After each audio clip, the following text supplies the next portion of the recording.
Headline news for Friday, August 26th from the Westchester County Business Journal, Fairfield County Business Journal, and WestFairOnline.com. Peter Katz reporting. The Justice Department today was facing a court-imposed noon deadline for releasing the redacted version of the affidavit that was used to convince a judge that evidence of crimes would be found at Donald Trump's Mar-a-Lago.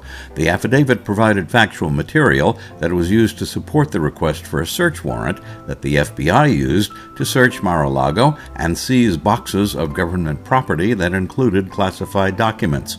The Justice Department blacked out certain information in the public version of the affidavit that would expose the names of informants, law enforcement agents, and methods used in obtaining information. A British government official says energy bills for 2022 are expected to be 80% higher than they were last year because Russia's cutting supplies of natural gas and petroleum as retaliation against Western European countries continues. A nationwide price gap is being imposed in Britain. The Environmental Protection Agency has decided to classify chemicals known as PFOA and PFOS that are used in non-stick cookware, carpeting, and firefighting foam as hazardous substances that, if released into the environment in significant quantities, would have to be reported to government agencies.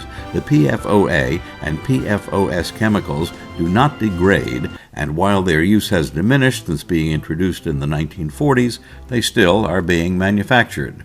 Moderna this morning filed a lawsuit against Pfizer and BioNTech, charging that they infringed on Moderna's patents in creating their COVID-19 vaccine. While Moderna acknowledged that it had pledged not to enforce patents in connection with COVID-19 vaccines used in poor countries, it said that Pfizer and BioNTech should have obtained licenses from Moderna governing use of their vaccines in other markets.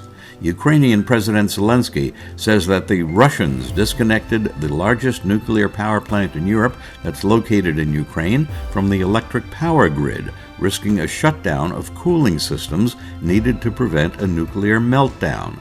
Zelensky says that backup diesel generators did turn on as they were supposed to keep the reactor cooling systems operating.